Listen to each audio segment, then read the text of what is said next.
大家好, I'm Nathan Rich, aka 火锅大王. Today I want to go through a timeline of the coronavirus in China.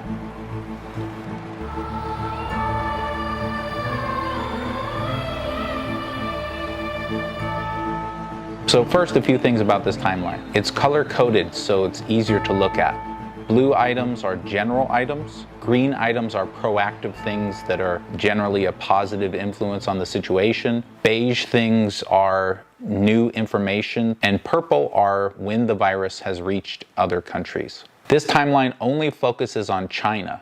Otherwise, it would be way too big. Some items say the word later, which means that they happened at that time, but they weren't known about or reported on until later. Also, a few of the items in here were reported to have happened on 2 different days, usually right next to each other. This is because you have reporting in the West and the East, which can be a 1-day time difference, and sometimes the people reporting will use their local time, and sometimes they'll use the time in China, for example.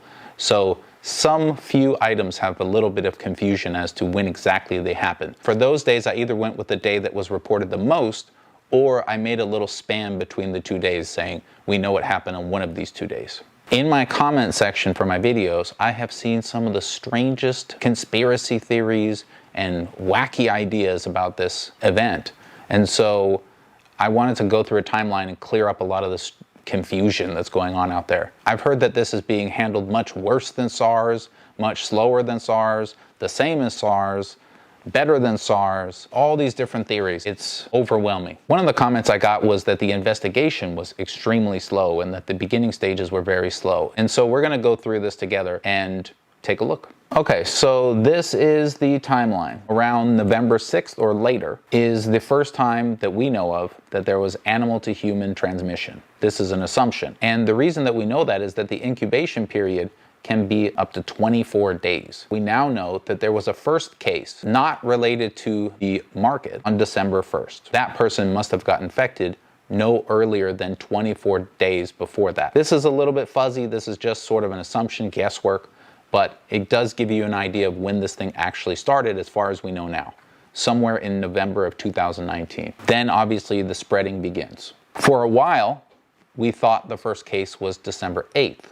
Later, the market in Wuhan was declared to be infectious somewhere around the 10th. So that seems to line up with this. The Wuhan health authorities later refer to the 12th as the beginning of the outbreak. Nothing else develops that we know of. And then somewhere around the 21st of December, patients start coming into the hospital with pneumonia. Before even the first person was detected, the virus had made it to Singapore. And then here we see on the 26th, this is when Dr. Zhang first noticed that 4 of these cases seemed to be pneumonia of an unknown cause. The way that they're diagnosed as being from an unknown source is that they don't make progress for 3 to 5 days. At least one was related to the market. There's multiple reports about the day that she informed the hospital, but it's either the 26th or the 27th. She told the hospital, which is what she's supposed to do. On the 27th, the hospital reported it to the district CDC. So that marks the beginning of when the district health authorities were aware. So December 27th, it has been reported to the authorities. Over the next few days, 3 more cases come. All of them are related to the market.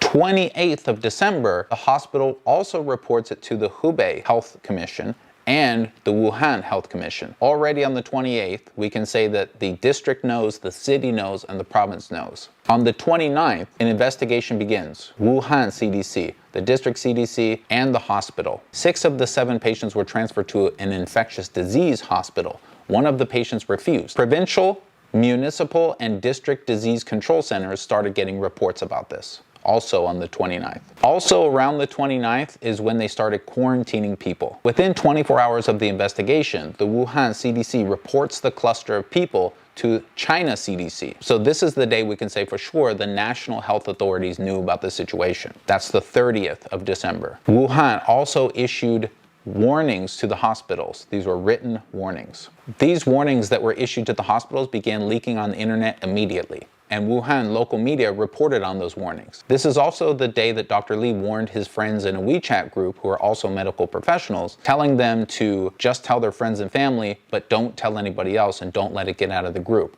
Now, this is the earliest report of medical staff being infected, but this report comes from one place that doesn't have any sources listed.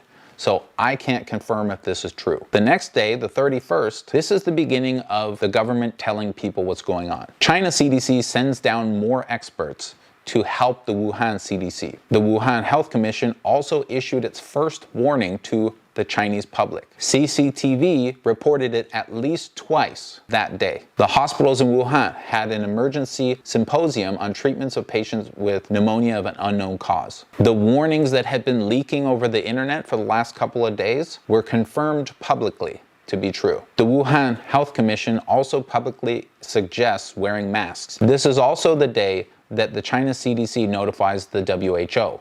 So that's about 5 or 6 days after the first suspected case, less than a week. So this is the first day that we can say the international health authorities are aware. To those of you who are saying this is pretty much the same as the SARS outbreak or slower, I want to share with you the difference. This is the first case, and this is when they notified the WHO. I want you to see, if this were the first case of SARS, where on this timeline China notified the WHO. Ready?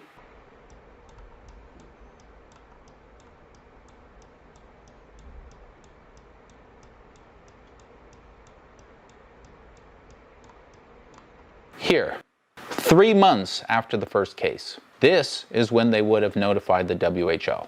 January 1st, market closed and they started searching for infected animals as well as disinfecting the area and that kind of stuff. Much of the public still didn't know what was going on, although there had been some announcements from the government the day before.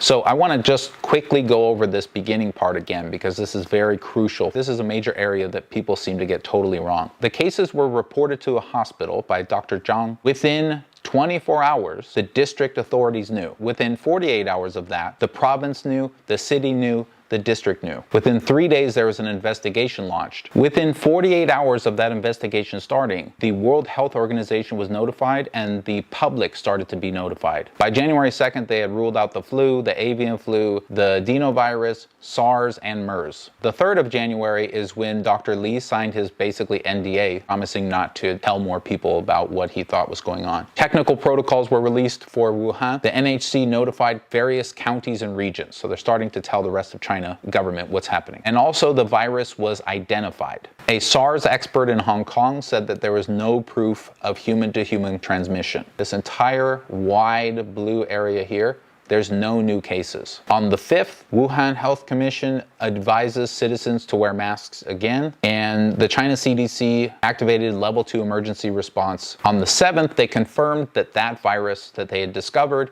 was in fact responsible for the disease, and that disease became known as NCIP. Here's various reports that came out around that time. No evidence of human-to-human transmission, no medical staff infected, not as deadly as SARS. New York Times again, no evidence of human-to-human transmission. Xinhua, no medical staff infected, no clear human-to-human evidence. If we assume that the one single report before this that comes from this website that doesn't share its sources, if we assume that that's not true, then these reports are correct. There's no scientific evidence of these things yet.